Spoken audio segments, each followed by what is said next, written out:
Hello friends, स्वागत है आपका जीके लाइव पाठशाला में। यूपी SSSC वीडियो के लिए हम लोग ज्ञान मुद्रा पब्लिशिंग हाउस से प्रैक्टिस सेट सॉल्व कर रहे थे। तो आज हम लोग 11 नंबर का प्रैक्टिस सेट सॉल्व करेंगे और इसके पहले का वीडियो आपको प्लेलिस्ट से मिल जाएगा। जिन लोगों ने न देखा हो वो लोग उसको प्लेलिस्ट से जा कर के देख सकते हैं। तो आइए देखते हैं हमारा जो 11 नंबर प्रैक्टिस सेट में पहला क्वेश्चन दिया गया है वो क्या दिया गया है। तो पहला क्वेश्चन हमारा ये है, राज्य सरकारों द्वारा जारी आदेश किस नाम से जाने जाते हैं।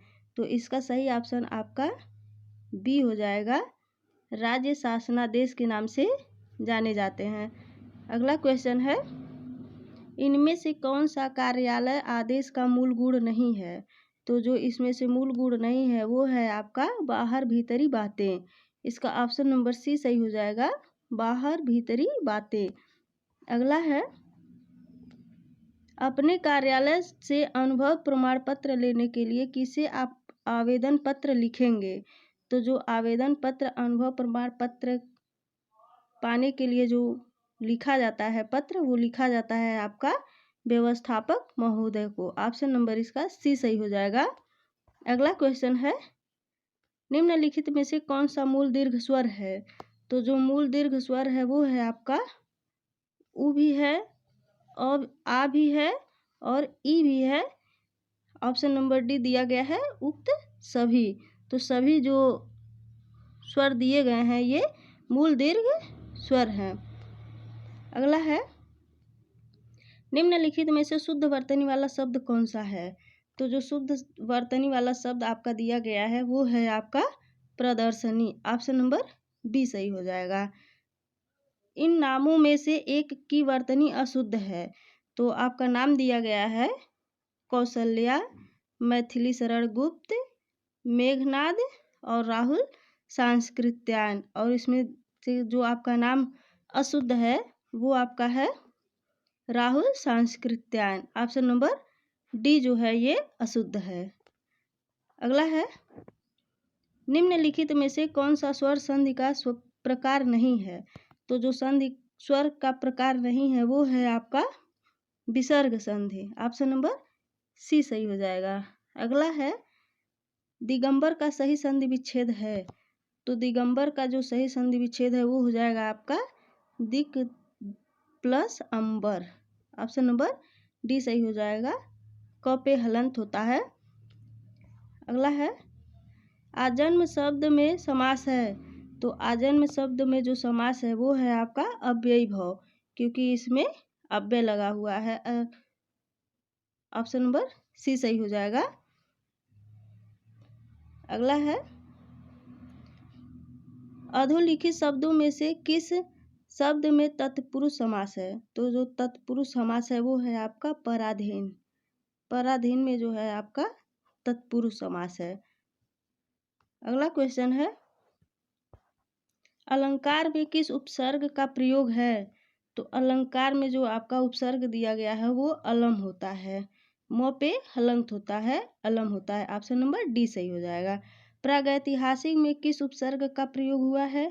तो प्रागैतिहासिक में प्राक का उपसर्ग का प्रयोग हुआ है। ऑप्शन नंबर ए सही हो जाएगा, प्राक क पे हलंत होता है। अगला क्वेश्चन दिया है, दोस्तों प्लीज़ वीडियो को लाइक करते रहिए, इसको शेयर करते रहिए। 13 नंबर क्वेश्चन दिया गया है, आहा आप आ गए वाक्य में आहा शब्द है। तो वाक्य में जो आहा शब्द है वो है आपका अव्यय शब्द होता है आहा। ऑप्शन नंबर सी सही हो जाएगा। नेक्स्ट है, निम्नलिखित में से कौन सा शब्द तत्सम रूप है। तो जो तत्सम रूप है वो है आपका अंधकार। अंधकार जो है ये तत्सम रूप है। अगला है, निम्नलिखित में से कंगन का तत्सम रूप कौन सा है। तो कंगन का तत्सम रूप आपका कंकड़ हो जाएगा। ऑप्शन नंबर बी सही हो जाएगा। निम्नलिखित शब्दों में से तत्सम शब्द कौन सा नहीं है। तो तत्सम शब्द जो आपका नहीं है वो है आपका चख। चख जो है ये तत्सम शब्द नहीं है, ये तद्भव शब्द है। रचना या बनावट के आधार पर शब्द का भेद है। तो रचना या बनावट के आधार पर जो शब्द के भेद होते हैं वो आपके उपर्युक्त सभी 3 भेद होते हैं, रूढ़ शब्द, यौगिक शब्द और योग रूढ़ शब्द। ऑप्शन नंबर डी सही हो जाएगा। उपर्युक्त सभी जो है रचना के बनावट के आधार पर शब्द के भेद हैं। अगला है, निम्नलिखित में से कौन सा शब्द समूहवाचक संज्ञा है? तो जो समूहवाचक संज्ञा, कक्षा जो है ये समूहवाचक संज्ञा है।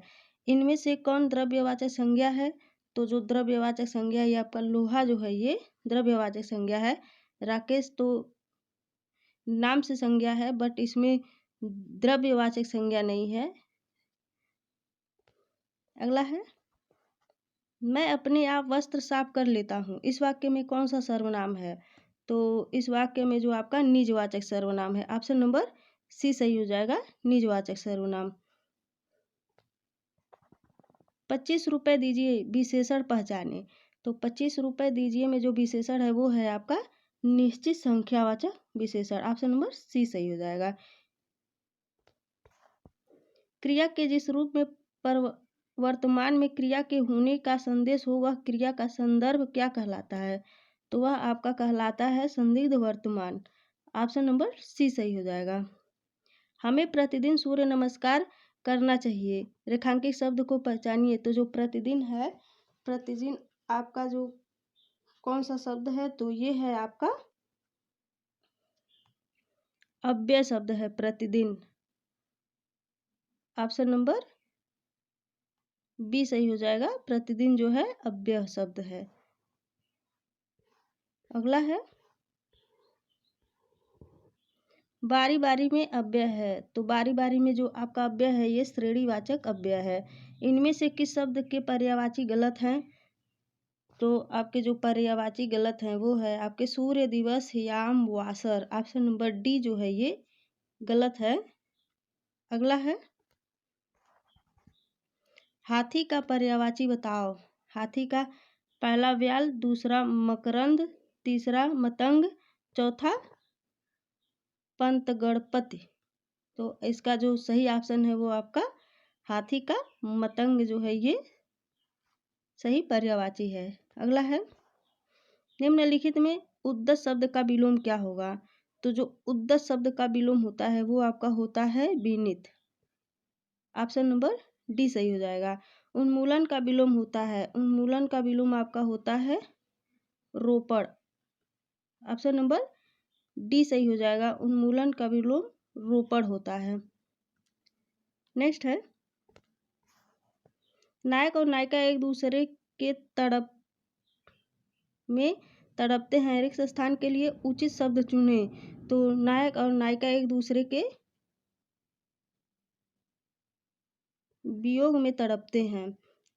अगला है, करुणा किसी की अपेक्षा नहीं करती। तो करुणा जो किसी की अपेक्षा नहीं करती है वो आपका प्रतिकार की अपेक्षा नहीं करती। नेक्स्ट है, जिसका शत्रु जन्मा ही न हो के लिए कौन सा शब्द सही है? तो जिसका शत्रु जन्मा ही न हो उसके लिए जो शब्द सही है वो है आपका अजात शत्रु। ऑप्शन नंबर सी सही हो जाएगा। अकथनीय शब्द के लिए सर्वोत्तम वाक्य का चयन कीजिए। तो इसमें जो सर्वोत्तम वाक्य है वो है आपका जिसके बारे में कुछ न कहा जा सके। ऑप्शन नंबर सी सही हो जाएगा। चौकड़ी भूल जाना मुहावरे का अर्थ बताइए। तो चौकड़ी भूल जाना मुहावरे का अर्थ होता है राह न सूझना। ऑप्शन नंबर ए सही हो जाएगा। जूतियों में दाल बांटना मुहावरे का सही अर्थ होगा। तो इसका जो सही अर्थ होता है वो लड़ाई झगड़ा हो जाना। ऑप्शन नंबर डी सही हो जाएगा। अगला है, काला अक्षर भैंस बराबर लोकोक्ति का निम्नलिखित में से उपयुक्त अर्थ चुने। तो इसका जो सही अर्थ है वो है आपका पढ़ा लिखा न होना। ऑप्शन नंबर ए सही हो जाएगा। निम्नलिखित में से मिश्र वाक्य का चयन कीजिए। तो जो मिश्र वाक्य है वो है आपका जो विद्यार्थी परिश्रमी है वह अवश्य सफल होगा। ऑप्शन नंबर सी सही हो जाएगा। अगला क्वेश्चन दिया गया है 37 नंबर,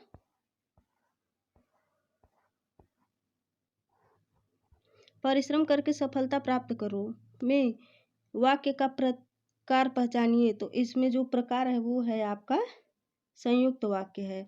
ऑप्शन नंबर सी सही हो जाएगा। सही विकल्प का चयन करें जो शुद्ध वाक्य है। तो जो शुद्ध वाक्य है वो है आपका तुम अपना काम करो। ऑप्शन नंबर डी सही हो जाएगा, तुम अपना काम करो। अगला है कर्मवाच्य में प्रधान होता है, तो कर्मवाच्य में जो आपका प्रधान होता है वो होता है कर्म। कर्मवाच्य में कर्म जो है प्रधान होता है। नेक्स्ट है से पृथक होने के अर्थ में किस कारक का प्रसर्ग है, तो से जो है ये आपका अपादान का जो अलग होता है उसका प्रसर्ग है। अगला क्वेश्चन है राधा ने कृष्ण से बातें की, रेखांकित शब्द के आधार पर बताइए कि कौन सा कारक है। तो राधा ने कृष्ण से बात की तो ये कर्ता कारक है। ऑप्शन नंबर ए सही हो जाएगा। निम्नलिखित में से कौन सा शब्द स्त्रीलिंग है, तो स्त्रीलिंग जो शब्द है वो है आपका देवनागर। ऑप्शन नंबर बी सही हो जाएगा, देवनागर जो है स्त्रीलिंग शब्द है। निम्नलिखित में से कौन सा शब्द बहुवचन है, तो बहुवचन शब्द आपका गुरुजन होता है। ऑप्शन नंबर सी सही हो जाएगा। छात्र स्कूल गए थे, इस वाक्य में भूतकाल का कौन सा रूप है, तो छात्र स्कूल गए थे इसमें जो भूतकाल का रूप है वो है आपका पूर्ण भूतकाल। ऑप्शन नंबर ए सही हो जाएगा। नेक्स्ट है निम्नलिखित में से निपात का उदाहरण कौन सा है, तो जो निपात का उदाहरण है वो है आपका जी।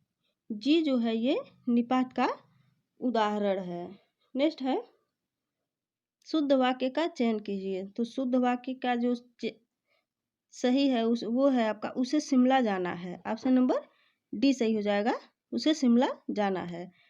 अगला है भारतीय संविधान की 8वीं अनुसूची में शामिल भाषाओं की संख्या है, तो इसमें जो शामिल भाषाओं की संख्या है वो है आपकी 22 भाषाएं 8वीं अनुसूची में शामिल की गई थी।